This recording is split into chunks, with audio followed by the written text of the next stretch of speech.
neurocirujano, digamos, uno de los pioneros de la neurocirugía en Latinoamérica, el doctor Evandro Oliveira. Pues un momento quería citar, pues el día de hoy falleció y queda pues un sentido pésame por parte de todos nosotros.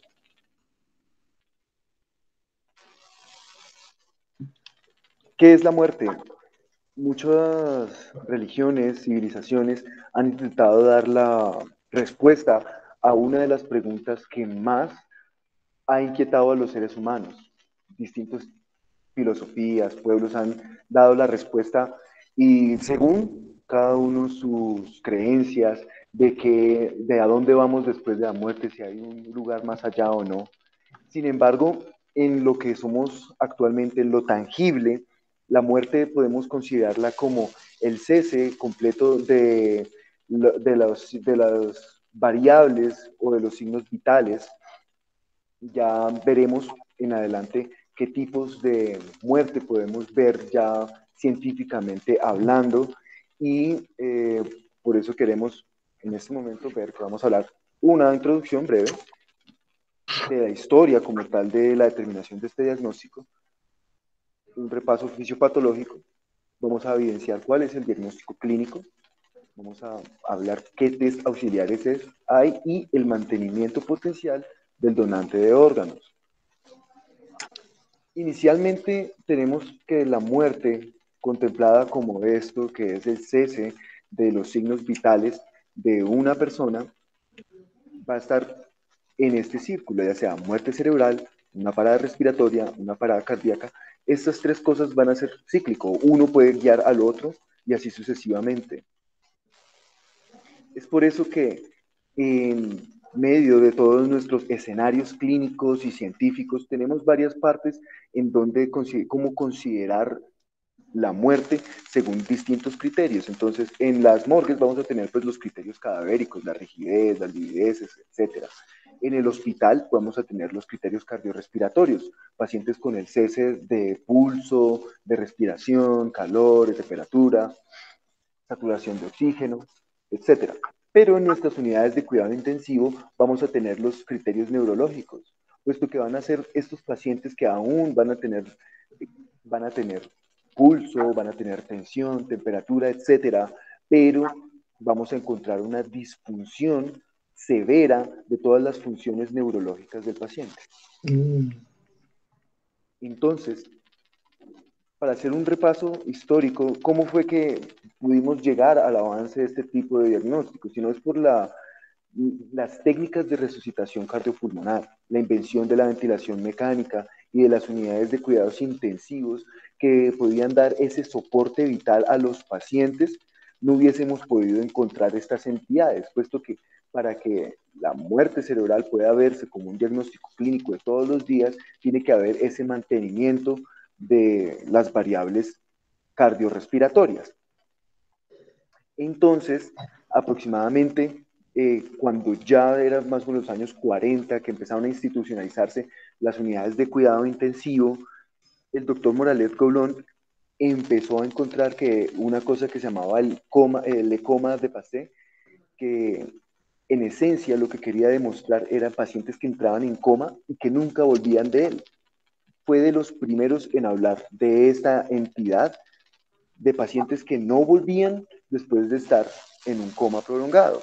Sin embargo, ya para más o menos 1968, en Harvard sacan un criterio de coma irreversible y ellos ya definieron que esto es muerte cerebral y por ende fueron distintas escuelas intentando explicarla de como qué tipo de muerte cerebral era. Entonces, unos decían que era muerte encefálica, porque era la pérdida irreversible de todas las funciones encefálicas, los criterios de Harvard, etcétera.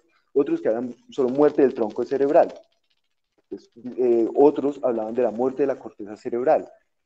Entonces, esto tiene pues unas connotaciones ya tanto semiológicas como en las pruebas que se hace, pero ya hemos llegado a una universalización del conocimiento en el que hemos dicho que un paciente realmente se va a encontrar muerto si hay cese irreversible de las funciones cardiocirculatorias o respiratorias, cese irreversible de todas las funciones encefálicas, no unas cuantas, sino todas las funciones.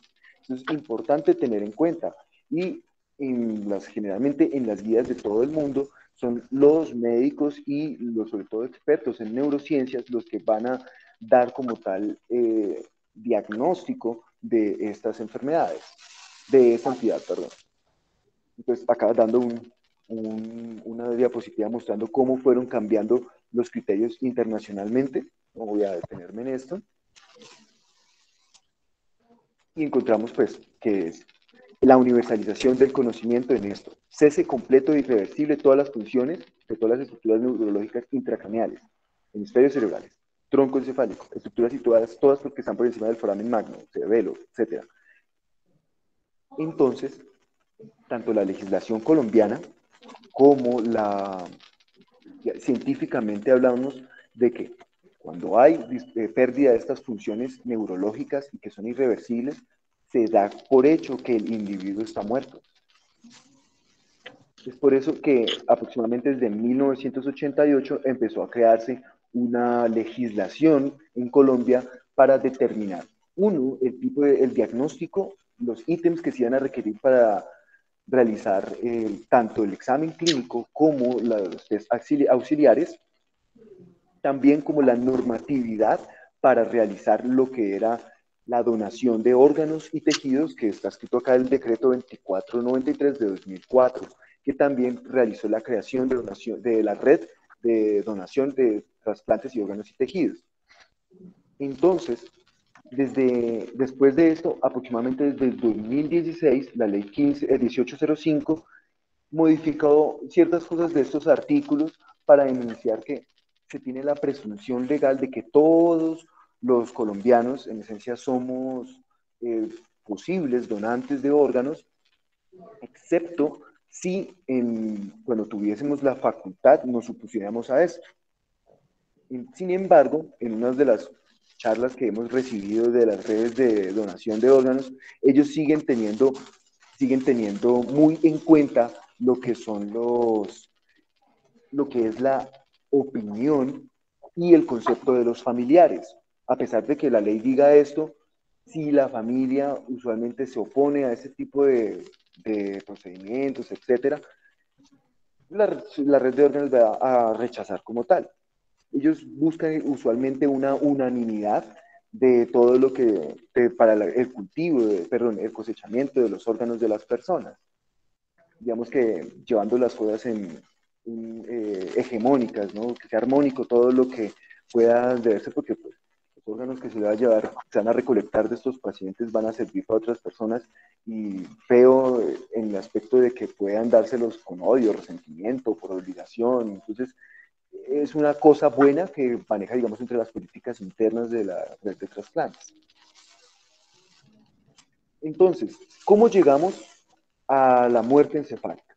Inicialmente vamos a tener una lesión, que esas lesiones son generalmente todo tipo de lesiones, valga la redundancia, catastróficas del sistema nervioso central que nos van a llevar tanto a edema como aumento de la presión intracraneana. Esto nos va a disminuir el flujo sanguíneo cerebral, va a aumentar la lesión y va a ser un ciclo.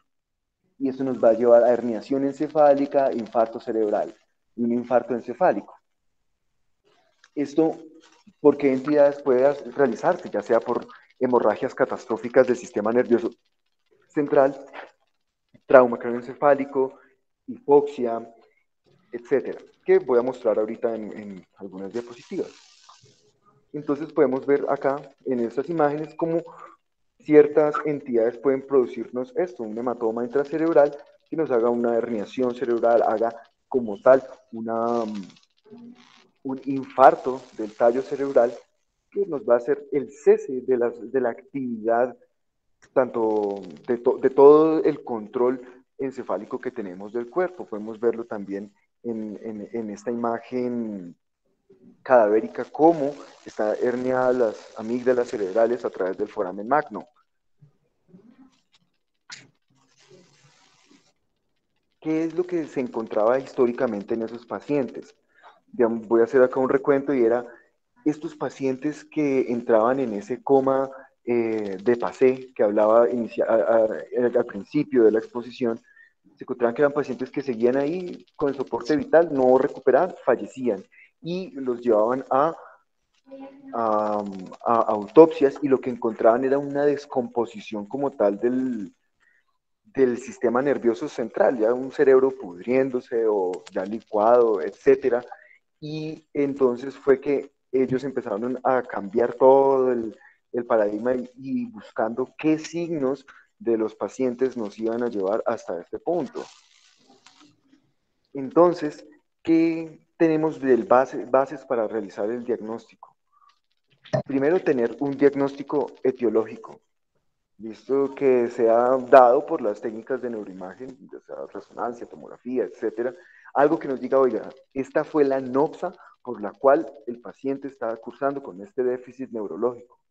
Cuando no se tiene claro una noxa, es muy difícil realizar el diagnóstico porque pueden ser mil causas más, de las cuales ya hablará, que nos pueden, podemos crear un diagnóstico en un paciente que no es, por ejemplo, un paciente con hipotermia o un paciente con algún tipo de envenenamiento, intoxicación, nos puede simular una muerte cerebral y nosotros si no tenemos esa noxa clara, podemos cometer errores. Entonces, encontrar que es una lesión neurológica irreversible. Cuando encontramos que el paciente cumple con eso, pues vamos a ver la exploración clínica y las pruebas instrumentales. Bueno, entonces esto ya lo había comentado, lo que eran las distintas lesiones encefálicas destructivas, infección del sistema nervioso central, tumor primario del sistema nervioso central, etc. Esta es una de las cosas que vamos a ver perdón, que las vamos a ver en las neuroimágenes. Vamos a encontrar traumas o sobre anticoagulación que nos hagan, por ejemplo, hematomas subdurales, hemorragias intracraneales, hidrocefalia aguda por sangrados, trauma, más trauma, encefalopatía hipóxico-isquémica, que este tipo de cosas nos van a cambiar pues, el escenario de los pacientes. Digamos que todos esos pacientes van a tener condiciones sistémicas que los van a condicionar para ser un candidato para la donación de órganos o no. Y eso lo hablaremos después. ¿Qué es el diagnóstico clínico? Tenemos que tener una pericia para el examen clínico, por eso se dice que profesionales en neurociencias, neuropediatría, neurología y neurocirugía.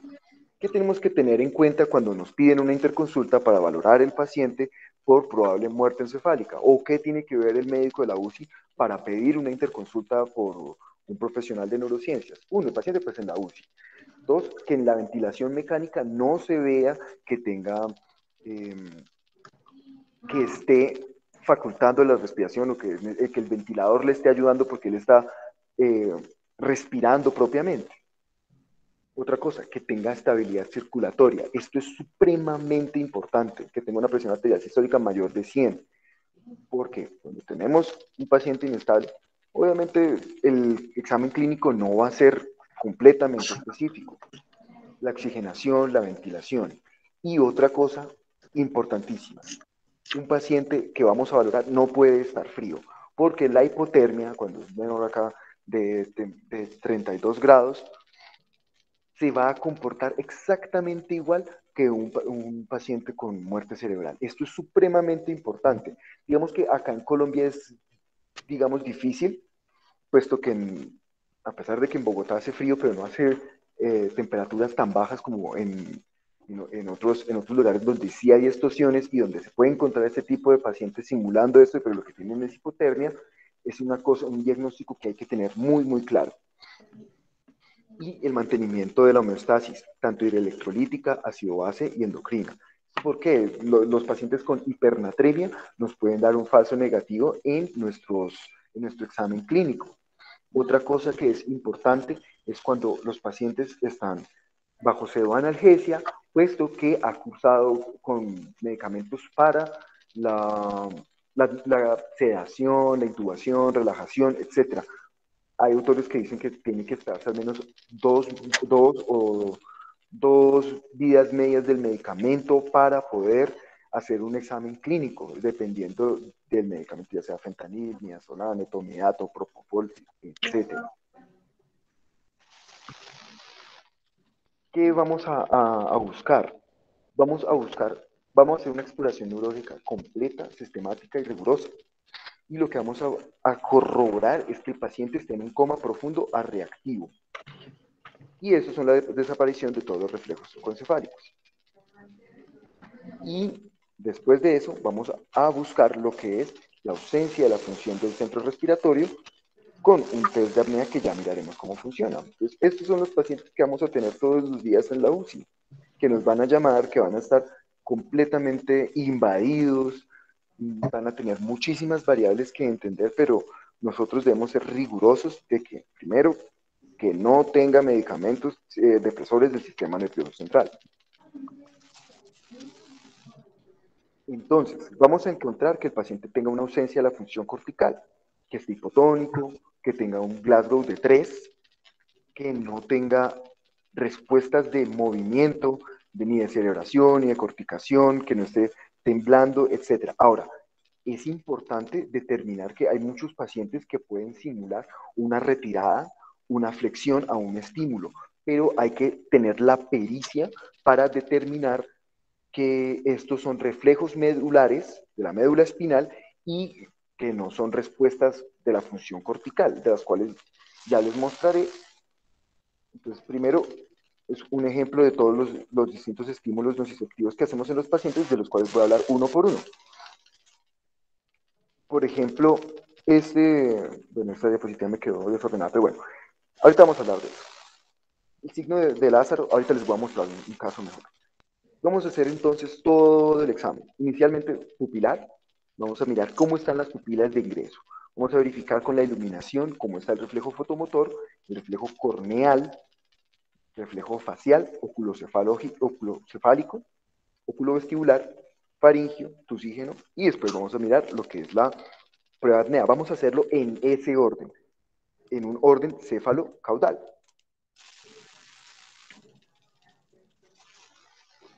Entonces, el examen pupilar. Vamos a iluminar los ojos de nuestro paciente y como podemos ver aquí, es un paciente que se encuentra en midriasis bilateral. Y es importante que cuando se hace este examen, pues nosotros tengamos la pericia para determinar cuál es el tamaño de las pupilas. Usualmente, pues vamos a ver que un paciente con pupilas de 5 milímetros en adelante son unas pupilas midriáticas. Posterior a ello, vamos a hacer el examen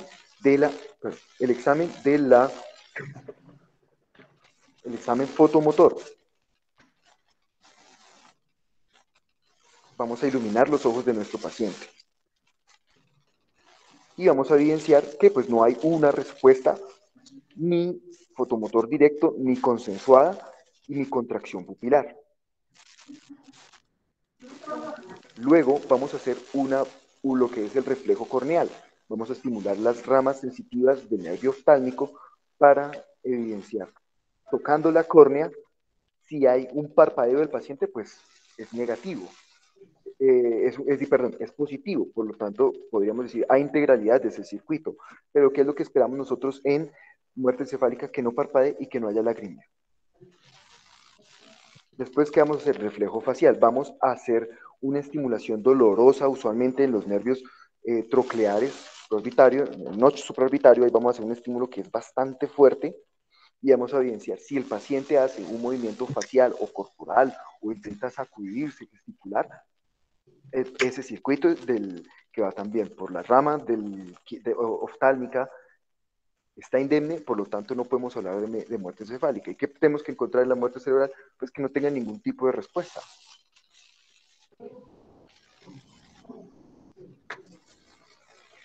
El reflejo oculocefálico. Vamos a ver lo que es la integralidad entre el aparato vestibular y los núcleos del mesencéfalo. ¿Cómo haciéndolo? Girando la cabeza para un lado y al otro. Si los ojos se permanecen inmóviles, nos da para pensar de que está en muerte encefálica. Y más aún, porque vamos a integrar todos los núcleos que están en el bulbo raquídeo con los del mesencéfalo. Entonces, esto nos da como más, digamos, una sospecha diagnóstica que realmente el paciente, el tallo cerebral no está funcionando. Y lo otro es que hay algunos pacientes que cuando usted le hace eso y que si el paciente mueve los ojos como ojos de muñeca, es decir, se queda mirando hacia arriba y usted le mueve la cabeza hacia un extremo, pero sigue mirando en ese mismo vector, pues es negativo de que el paciente está en muerte encefálica. El reflejo oculovestibular, que en esencia era la administración de agua fría sobre el tímpano, lo cual pues va a hacer que en un paciente despierto pues intente mirar hacia donde está el estímulo y haga una respuesta de un nistagmus hacia donde recibe el estímulo. Sin embargo, en muerte encefálica vamos a encontrar que a la administración de esto no se encuentra una respuesta y los ojos permanecen inmóviles. El reflejo faríngeo vamos a hacer con ya puede hacerse con un bajalenguas, vamos a intentar estimular lo que es el velo de paladar, y vamos a ver si el paciente hace algún tipo de náusea o si hace deglución. Digamos que en algunas veces lo que uno hace es como coger el paciente del tubo, intentar moverse, que da una respuesta similar. El reflejo tusígeno, pues vamos a coger la sonda usualmente con la que se hace la aspiración de los pacientes de todas las secreciones traqueales, vamos a introducirla a través del tubo, igual eso está aislado y es estéril, se llega hasta allá y se llega hasta la carina, también se llama reflejo carinal. Entonces, uno estimula la carina y lo que hace un paciente despierto es intentar toser o intentar movilizarse, pero el paciente con muerte encefálica no lo va a tener, no tiene inducción, ni siquiera cambia de cierta manera los parámetros ventilatorios.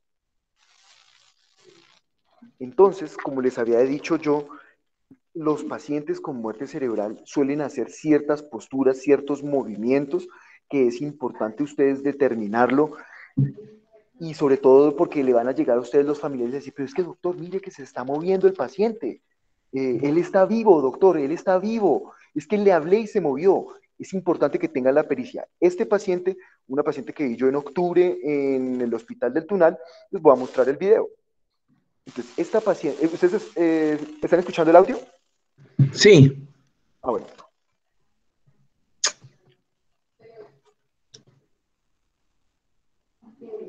¿Se fue el sonido? Cristian, yo creo que el Ok, doctor se refiere a ok. que te estaba escuchando a ti, no el audio del video. Sí, ok, perfecto. Entonces yo voy a comentarlo de nuevo. Entonces, esta es una paciente, perdón, esta es una paciente que vi yo en octubre del año pasado. Es una paciente que ya se había dado el diagnóstico de muerte encefálica y nos llamaron por eso, que dijeron, doctor, es que se está moviendo y el test de apnea ya salió positivo, pero los familiares dicen que se está moviendo. Entonces, por ejemplo, si vemos acá el video, la paciente pues tiene midriasis bilateral, tiene ausencia como tal de todos los reflejos de tallo, tiene ausencia de reflejo fotomotor, reflejo corneano, cosas, y ahí cuando le estoy tocando la frente se ve que la paciente pues tenía una frialdad. No es un signo que esté descrito, pero es algo que sí encontramos de manera empírica que nos hace sospechar más. Uno le toca la frente a un paciente con muerte cerebral, la frente está fría. Entonces, sigamos mirando el video. Cuando le hace uno estimulación de los miembros inferiores, observemos, hace una respuesta de triple retirada. Miren cómo se mueve ahí a través en el video. Y es en ambos miembros inferiores.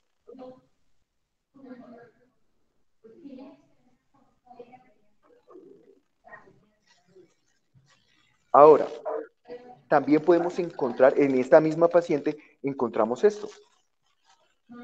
Cuando se le hace algo de flexión del cuello a esta paciente, mire cómo mueven las extremidades superiores. Entonces, en algunos casos, como ya visto en las diapositivas anteriores, esos son respuestas automáticas como tal de la médula espinal, donde esto en otras partes dicen, no, esto es el signo de Lázaro.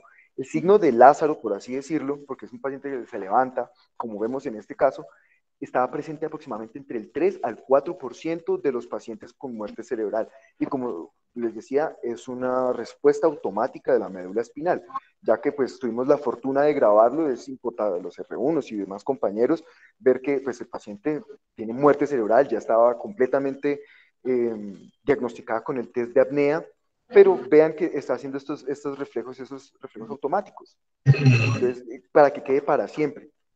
porque va a pasar alguna vez que les van a decir lo que ya les dije, doctor, doctor, es que está viva, ya no se ha muerto, y por tantas cuestiones religiosas y eso, pueden, para evitar nosotros problemas, es importante nosotros saber esto y comentarle a los familiares que esto es, no es normal, es esperable para la condición que tienen de la muerte cerebral.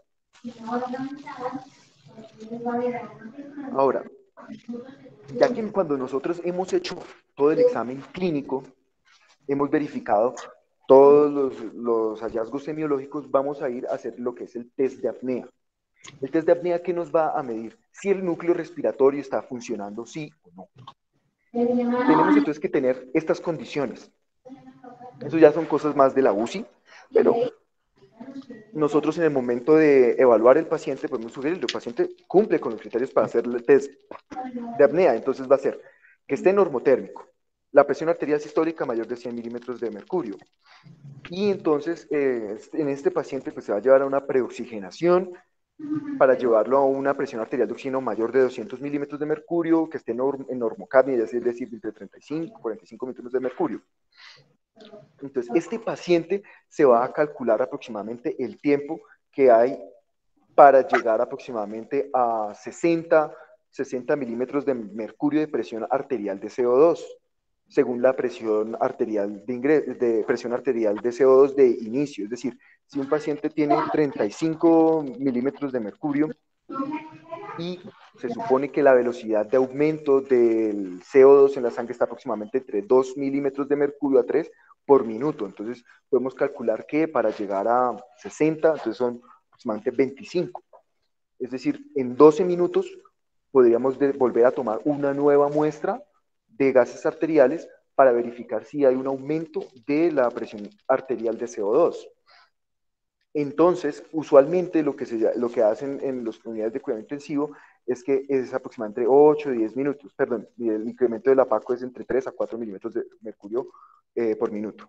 Entonces, ¿qué es lo que se busca evidenciar? Uno, pues de que aumente más de 20 o que en su efecto tenga 60 milímetros de mercurio. Eso nos va a decir, este paciente está en muerte cefálica porque no ventiló nada y todo el CO2 se quedó retenido en la sangre.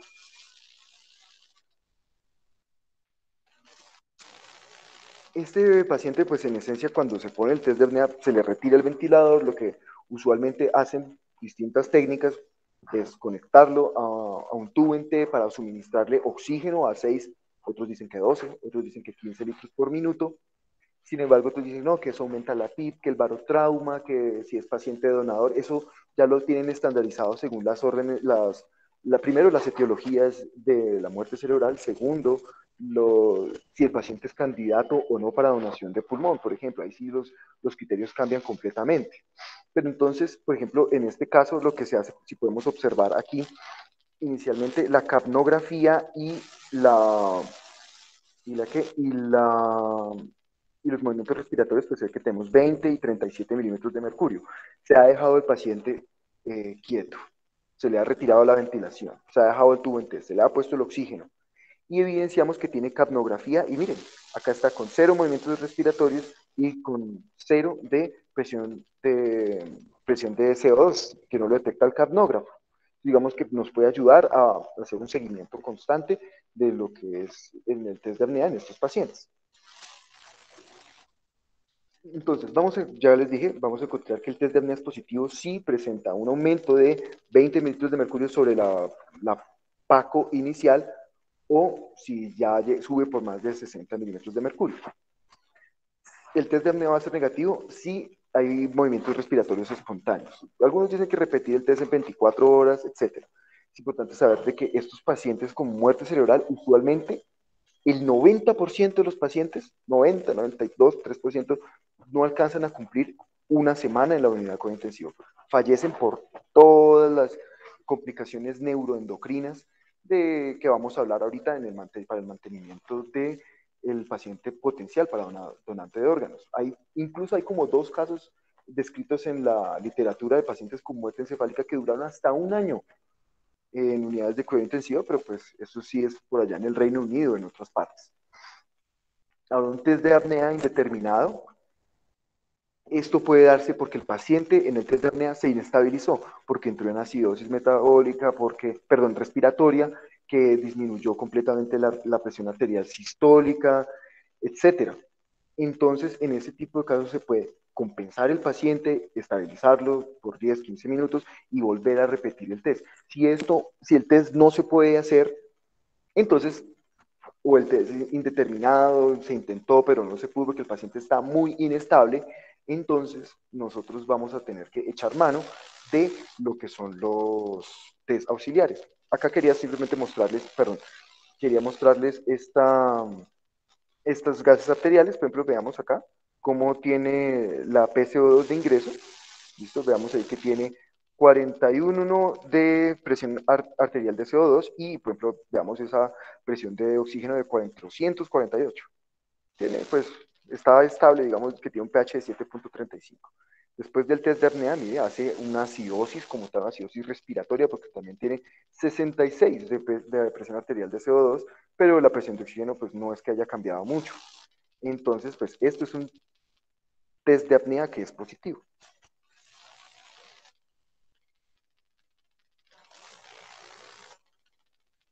Hay algunas circunstancias que nos van a limitar como el diagnóstico, tanto clínico, paraclínico, de la muerte encefálica. Como vimos ahorita, muchos pacientes tenemos que hacer estimulación en la cara, verificar. Entonces, pacientes que tengan traumatismo craneofacial, difícil, porque si tiene sección de los nervios, síndrome de apex orbitario, etcétera, no vamos a poder verificar si las pupilas están bien, o por ejemplo, ya el paciente con los ojos avulsionados, traumas gigantescos, difícil. Como hemos dicho, la hipotermia, la fiebre, el shock, nos puede confundir mucho la retención crónica de CO2 y lo que les había dicho yo de los fármacos depresores del sistema nervioso central.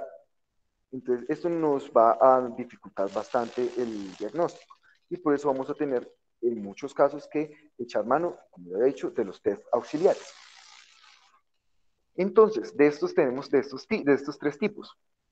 Uno, lo que son las pruebas que van a evaluar la función neural, como el electroencefalograma o los potenciales evocados somatosensoriales. Dos, las pruebas que van a estimar el cese del flujo sanguíneo cerebral. Como ya hemos hablado en la fisiopatología, esto es un círculo vicioso hasta que llega un punto de que hay edema cerebral, que aumenta la presión intracraneana, que disminuye completamente el flujo sanguíneo cerebral y deja de llegar sangre. Y para eso entonces tenemos muchas maneras de determinarlo, ya sea con Doppler transcraneal, arteriografía, el angioTAC, angioresonancia o una angiogamografía SPECT. También tenemos las pruebas complementarias. Estas son pruebas complementarias, es como de seguimiento, pero no es como algo directo. Uy, sí, paciente, diagnóstico, muerte cerebral, que es la neuromodulación multimodal, el índice biespectral o el BIS y el análisis de variabilidad de frecuencia cardíaca. Entonces, ¿qué vamos a encontrar en el electroencefalograma? Por ejemplo, en esta imagen tenemos un electroencefalograma normal. Y acá vemos cómo se vuelve electroencefalograma en un paciente con muerte cerebral. Solo vemos acá, uno, las ondas del electrocardiograma en la parte final. Ay, Dios mío. Solo vemos eso, ¿sí?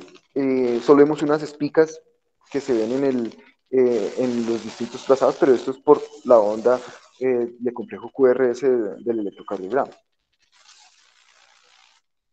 Para eso, pues, se estipula que hay un protocolo para la postura de la electroencefalografía, pero en esencia es que sean 30 minutos de registro continuo y que se empiecen a hacer estímulos externos, tanto auditivos, somatosensorial, visual, que se pueda evidenciar si generan algún tipo de respuesta en los distintos electrodos que se posicionan sobre el paciente. El otro es los potenciales evocados somatosensoriales para evidenciar si hay alguna respuesta cortical o no, y lo cual pues nos ayuda a veces a saberlo porque no se interfieren con los fármacos neurodepresores. Pero necesitamos muchas veces van a salir alterados y digamos que la onda que va hacia la médula espinal pues no va a tener gran afectación. Ahora, las pruebas que miden el flujo sanguíneo cerebral. que podemos echar mano rápidamente, que es el Doppler transcraniano. Este es operador dependiente, no está disponible en todos los hospitales, por ejemplo, en el Hospital de Tuna no lo tenemos, y en el Hospital de Kennedy a veces. En el hospital universitario sí lo tenemos, y hay radiólogos que lo hacen, incluso algunos de nosotros aprendimos a hacer Doppler transcraniano, que pues nos enseñó un gran maestro que fue eh, el doctor Carreño, que pues la semana pasada falleció y pues hemos perdido grandes figuras de tanto de la neurocirugía internacional como colombiana y pues aprovecho también este espacio para enviar un saludo a sus familiares y a todos los que fuimos alumnos de él.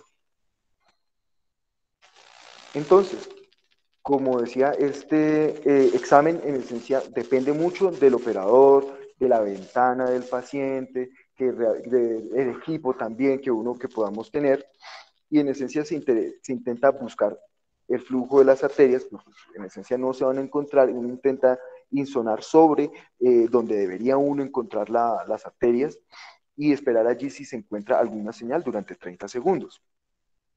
Y dice que se puede hacer 2 exploraciones realizadas por el mismo operador en un intervalo de 30 minutos. Ahora, el angiotac. El angiotac en esencia es tomar una imagen de tomografía con la inyección de un contraste. Como no hay flujo sanguíneo cerebral, pues no va a llegar el contraste a las arterias cerebrales. Por ende, cuando hacemos la reconstrucción tridimensional, pues no, no vamos a encontrar. Por ejemplo, acá podemos ver las arterias, el polígono de Willis, bien bonito, pero en esta reconstrucción no encontramos nada, porque no está llegando sangre, no está llegando el contraste al sistema nervioso central. Digamos que este es, en los hospitales que nosotros estamos ahorita, podría ser una de las alternativas que podemos hacer. Lo otro es que es difícil hacerlo, porque estos pacientes, como ya decías, están inestables y el paso de la cama a la UCI hasta el tomógrafo, ustedes han visto el túnel, eso es lejísimo, es casi 1 kilómetro, se pueden inestabilizar y además que no todo el mundo sobre todo que no van con el médico tratante, nadie les pone atención y si vamos a hacer el diagnóstico de un paciente para salvaguardar unos órganos, es importante estar encima de ellos. O sea, el paciente, nosotros ya tenemos la idea que pues con nosotros ya no está, pero queda su cuerpo, quedan sus órganos, por respeto al paciente, pues, tenemos que ir con él, verificar sus signos vitales, estar atento, pero esto el paciente muchas veces no lo resiste, pero sería de esa herramienta que podemos echar mano en los hospitales en los que estamos. Ahora, en hospitales más gomelos, pues vamos a tener eh, la, la angiogamografía SPECT, que en esencia es una prueba de metabolismo de este trazador que va unido con glucosa, que va a llegar al cerebro. En una respuesta normal, pues vamos a evidenciar esto que se llena como tal el trazador, el sistema nervioso central, porque es donde más se gasta glucosa en, todo el en toda la economía del cuerpo.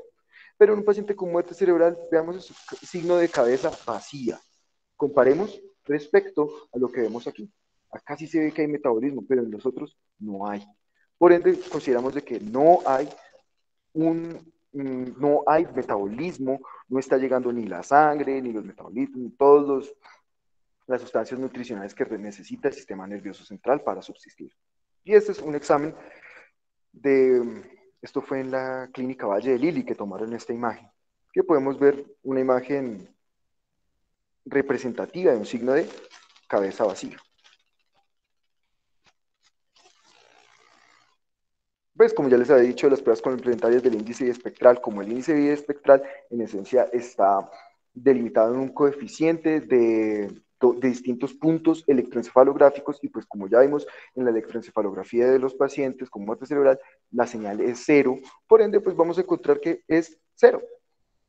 Esto nos ayuda a poder nos puede dar como un indicio, por ejemplo, cuando tenemos pacientes en unidades de cuidado intensivo multimodal, donde se le pone paciente con BIS, que se pone con monitoría de oxígeno cerebral, PTIO2, el NIRS, etcétera, que uno empieza, se nos bajó completamente el BIS, entonces uno verifica y ya le puede decir si el paciente entró en muerte cerebral.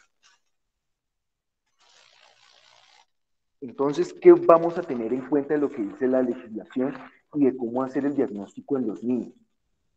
Entonces, en los niños se considera que hay que hacer pruebas, tanto clínicas, con electroencefalografía, con algún periodo de intervalo para la oración. Es decir, son dos pruebas. En los niños entre 7 días y 2 meses de edad se requieren dos exploraciones clínicas y electroencefalogramas separados por 48 horas. Es decir, encontramos que un paciente cumple con todos los criterios hemodinámicos que esté entre los 7 y 2 meses. Le hacemos una exploración clínica, le hacemos electroencefalograma. Listo, salió que el paciente no tiene ni signos de función, no tiene función de tallo cerebral y el electroencefalograma está plano. Bueno, a las 48 horas volvemos a repetir. Con los niños de 2 meses a 2 años, pues ahora el intervalo no es de 48 horas, sino de 24 horas.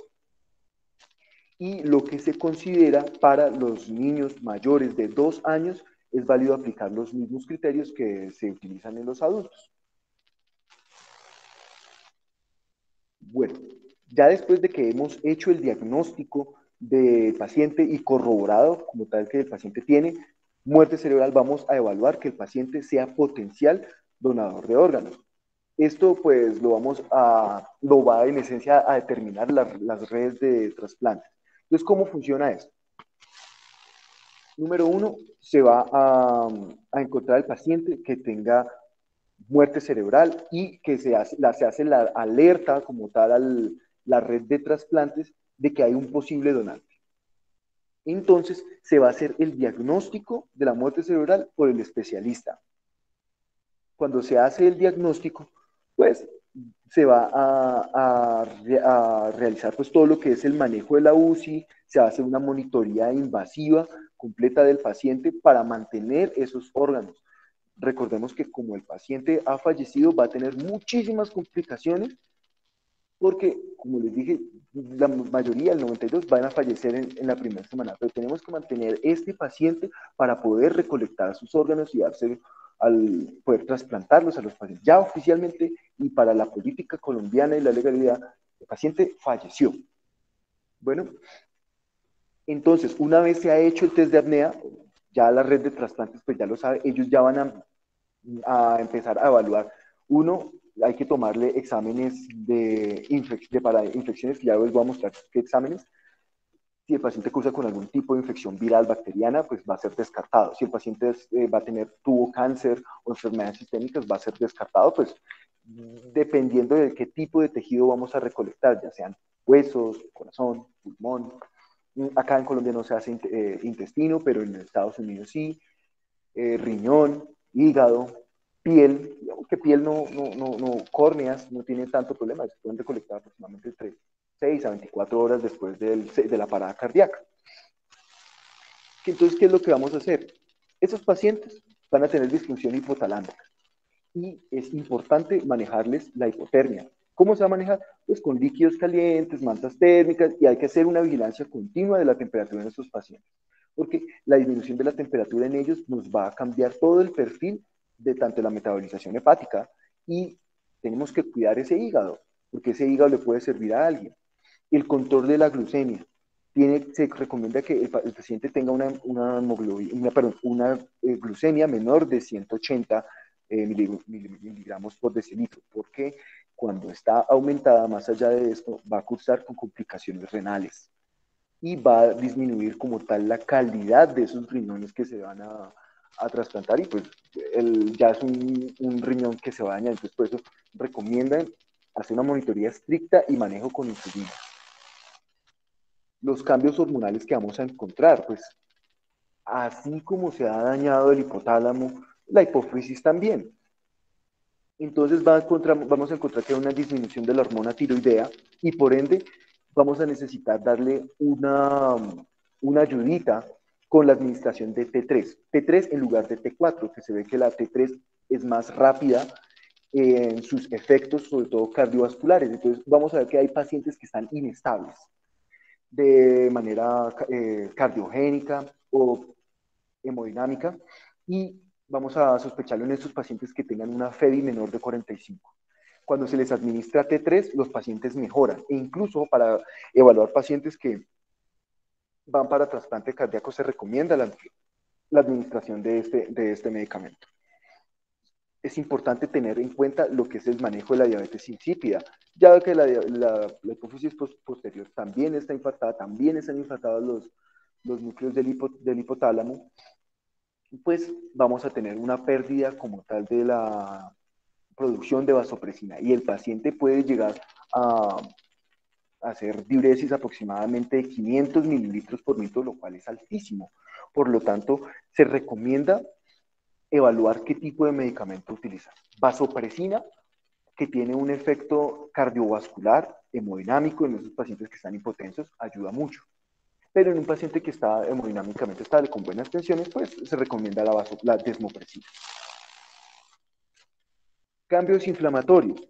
Vamos a encontrar que es un cerebro que está necrótico, que está enviando toda la cantidad de sustancias proinflamatorias colindando a través del flujo sanguíneo que puede llegarle. Por lo tanto, vamos a encontrar que el paciente puede hacer una respuesta exagerada inflamatoria y vamos a tener una disminución esteroidea dado a la disrupción del eje hipotálamo hipoficiario y la suprarrenal. Por ende, se considera darles cargas de metilprednisolona, porque esto no solo va a mejorar tanto la respuesta al shock neurogénico que cursará el paciente cuando lo presentan, sino que también va a mejorar tanto la función pulmonar, mejorando lo que son las PAFI, y también van a disminuir el riesgo que presenten enfermedad injerto versus huésped. Los cambios hemodinámicos. Entonces, los pacientes van a ir con una tendencia hacia la hipotensión. Por lo tanto, es necesario tener en cuenta que tiene que tener una presión arterial media entre 60 y 70 milímetros de mercurio, por mejor mucho más alta, que eso nos lleve a un gasto urinario de 3 milímetros kilogramo hora y que tengamos una FEBI más allá del 45%. Como ya había dicho, la temperatura es importante para mantener lo que es el hígado y todas sus funciones metabólicas. Y también para mantener las funciones renales hay que dar manejo hídrico con cristaloides, solución salina normal, 0.9%, o lactato de Ringer si no hay presencia de hipernatremia. Si el paciente tiene hipernatremia, pues primero hay que bajarle la anatremia hasta un rango aceptable que está entre 135 y 150 milimoles litro. ¿Cómo lo vamos a lograr? Pues ya sea con la administración de agua libre, solución salina, dextrosa al 5%, soluciones al medio. Y se recomienda que tener un potasio entre 3.5 y 5 mililitros. Los cambios pulmonares, bueno, no me voy a quedar mucho en esto, pero entonces recomiendan tener ciertos tipos de parámetros ventilatorios en los cuales sea lo ideal tener una saturación entre 92, 95, hacer toda la higiene del pulmón, que sea completamente estéril el manejo de la vía aérea, sobre todo si estamos considerando que ese paciente va para donación de pulmón. Entonces también la postura, se recomienda una postura de 30 grados para poder mejorar, digamos, como el despeja, pues no, digamos, es, aclaramiento de las secreciones bronquiales. Y estos son algunos de las pruebas que tienen que tomarse a todos estos pacientes para determinar todas las variables que pueden cambiar si este paciente es probable donante o no. Cuando tengamos estos resultados y tengamos ese checklist, pues la red de trasplantes va a determinar, sí, este paciente sí va para recolección y esas cirugías de recolección son realmente largas y requieren que sea un paciente que esté estable y que sus órganos estén bien. Por eso es necesario tomar todas las pruebas y verificar que el hígado esté bien, el pulmón esté bien, el riñón esté bien, etcétera. Y pues por ende que no tenga ningún tipo de infección ya tenemos HIV, HTLV, toxoplasma, sífilis, y ahora en este momento pues también se pide que el paciente no tenga coronavirus. Poniendo el ejemplo del paciente que mostré ahorita, el que tenía el signo de Lázaro, pues esa paciente, muerte encefálica por un trauma encefálico y edema cerebral grandísimo, entre muerte cerebral y esta niña tenía todas las condiciones, todos los parámetros la familia había aceptado la donación de órganos, pero resultó positiva para COVID-19. Entonces, pues no se pudo como tal realizar la recolección en una paciente relativamente joven, pero bueno, son cosas que suceden, pero es importante tener en cuenta. Bueno, y esto era todo que tenía para decir de muerte cerebral. Aprovechando que hoy es 11 de febrero, quería mostrar que el 28 de febrero, perdón, 28 de enero de 1986 hubo una catástrofe que fue el estallido como tal del despegue del Challenger y paradójicamente el 1 de febrero de 2003 perdimos también lo que era el transbordador Columbia, que también se desintegró en su aterrizaje a la Tierra. Y eso era todo lo que tenía por decirles. Muchas gracias. Bueno, Cristian, excelente charla. Como lo mencioné al principio, un tema un poquito difícil, pero lo abordó de una manera bastante bien porque eh, su manera pausada de hablar nos ayuda bastante a entender el proceso, repasar todos los pares craneales del tallo cerebral, el examen neurológico, que es lo fundamental en este caso. Yo quería adicionar algunos datos.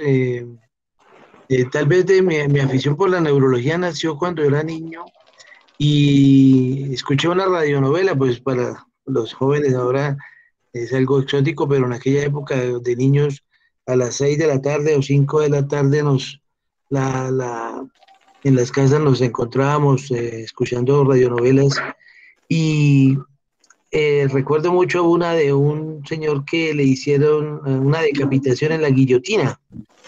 Entonces a ese señor quedó pues muerto, pero había un médico que recogió la cabeza de este ejecutado y la conservó. A ese ejecutado lo tenían sentenciado porque había hecho un robo y el hombre sabía en dónde había guardado el tesoro. Entonces el médico le conectó unos equipos, unos aparatos y de manera tal que la cabeza sobrevivía y lo mantenía y lo hacía confesar. La cabeza sola quería seguir viviendo y entonces lo mantenía como chantajeado. Y a mí me parecía fascinante cómo ese médico ejercía ese poder tan impresionante sobre alguien que estaba muerto. Entonces, digamos que es una manera un poquito diferente, escabrosa de este tema un poquito tan difícil. Pero bueno, también recuerdo con detalle mucho eh, mis primeros turnos en el San Juan de Dios, una noche que me llamaron a ver un paciente con muerte cerebral. Le hicimos, en aquella época lo de los gases arteriales no era tan consuetudinario y a medianoche pues realmente lo que hacíamos era ponerle al paciente en apnea 5 minutos y si el paciente definitivamente no respiraba en 5 minutos, bueno, algunos le daban 7, 8, hasta 10 minutos, y si no respiraba, entonces si él lo declarábamos con muerte cerebral, claro, lo mejor es hacerlo con gases arteriales, como usted lo mencionó. Pero a mí un pacientico de eso, yo estaba descuidado y de pronto se levantó de la camilla y me abrazó, estando todo morado, violáceo por la apnea en que estaba. Ese día quedé supremamente impresionado y ese paciente se levantó de la camilla, o sea, no fue solo así mover las piernas como usted lo montó. Pero muy bien, no sé si alguien tenga más comentarios al respecto, me parece muy buena la charla, felicitaciones. Gracias, profesor. Buenas noches. Hola, doctor Orduña, ¿cómo está? Julián Andraus. ¿Qué más, Julián? Saludos, profe Arias, ¿cómo vamos? Me gustaría como resaltar lo primero que dijiste en cuanto al diagnóstico, que era muy importante tener claro que todos los parámetros del paciente y todos los dispositivos estuvieran funcionando y digamos que estuvieran claros y todo el mundo estuviera como que en la misma sintonía. Por lo que tuve en el hospital de la Universidad del Norte, donde estoy trabajando, tuve el caso de una paciente joven que llegó por una hemorragia intraventricular espontánea, secundaria, pues ya el diagnóstico se le hizo en la panangiografía de una trombosis de la vena de Galeno y del seno recto, en quien me llama a mí el profe que estaba de turno como que Julián, ve a verla que empeoró y el TAC tiene un edema generalizado severo. Y efectivamente lo tenía y persistía pues con la dilatación de los ventrículos con los que llegó, por lo cual al momento de su ingreso fue llevada a derivación ventricular externa. En lo que estoy revisando me doy cuenta que el drenaje ventricular, la bolsa, no estaba bien colocada en cuanto a 10 centímetros por encima del CAE y tenía el drenaje hacia la bolsa cerrado, con una PIC en 80. Entonces, como que yo decía, le dije al auxiliar, ven acá, que en qué momento cerraron esto y demás. Cuando lo abro, y el de la paciente pues ya llevaba 24 o 36 horas sin sedación previa a que yo viera la válvula, ya estaba incluso, ya se había llamado a red de trasplantes y demás. Yo abro la válvula y al día siguiente me comenta la residente de medicina interna que la paciente le había aparecido el corneal izquierdo, porque solamente tenía derecho, y había hecho movimientos de retiro, que posteriormente la paciente pues con el curso, con la historia natural de la enfermedad empeoró y creo que ahora mismo sigue en protocolo de posible muerte encefálica, pero quería resaltar, quería traer a colación ese caso para resaltar lo de que todo estuviera, digamos que en lo más óptimo para poder evaluar objetivamente la muerte encefálica del paciente. Gracias. Buenas noches, Muchas Cristian. gracias, Julián. ¿Sí? Cristian, quería preguntarle si pues ahora en el contexto de pandemia hay alguna exigencia para la realización de test de apnea respecto a tener una prueba de COVID negativa, digamos, en la totalidad de pacientes que uno vaya a someter a dicho test. Te lo pregunto porque en algunas instituciones en las que nosotros rotamos, estaba por parte de terapia respiratoria exigiendo pues la PCR negativa y eso evidentemente pues retrasa el diagnóstico de muerte encefálica pues al menos unos 7, 10 días y pues en el tiempo aumenta la mortalidad del paciente, ¿no? Sí, claro. Sí, digamos que en esencia lo ideal sería de que una prueba de esas no durara más de 3 horas, 5 horas, lo que se demora hacer una PCR.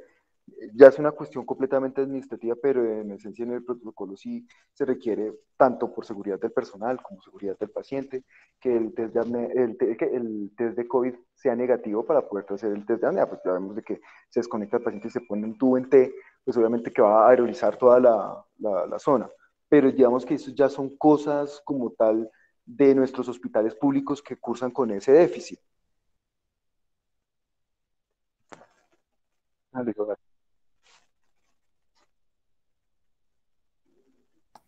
Cristian, tengo una preguntita, qué pena. Revisando un poquito un consenso que se hizo el año pasado por parte de organizaciones importantes en el mundo a nivel neurológico, como de hecho la Federación Mundial de Neurocirugía, entre otras.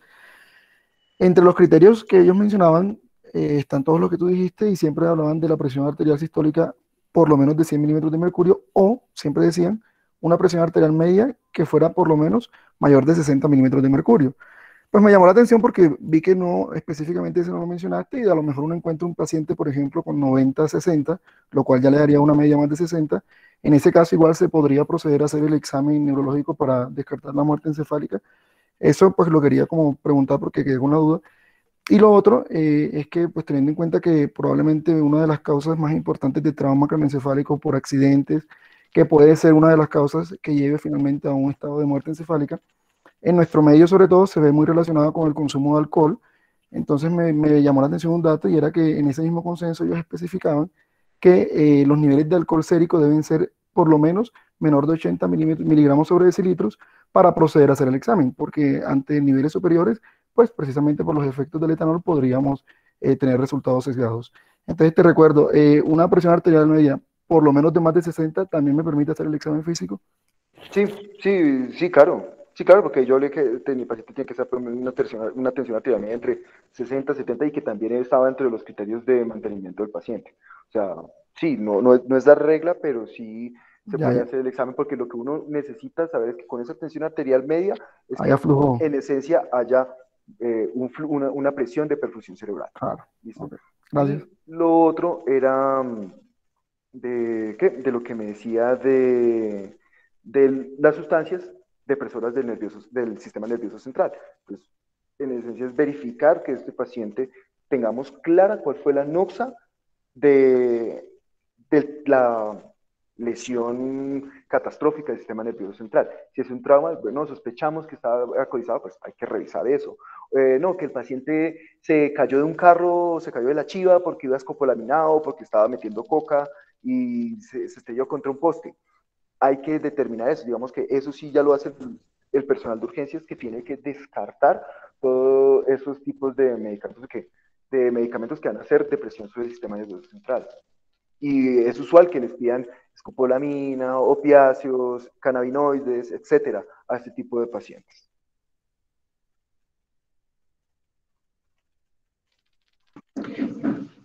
Bueno, muchas gracias a todos los asistentes. Si no hay más preguntas, damos por terminado el seminario y nos vemos el próximo martes. Gracias. ¿Listo? Muchas gracias, profe. Gracias a todos. Que estén muy bien. Gracias, profe. Hasta luego.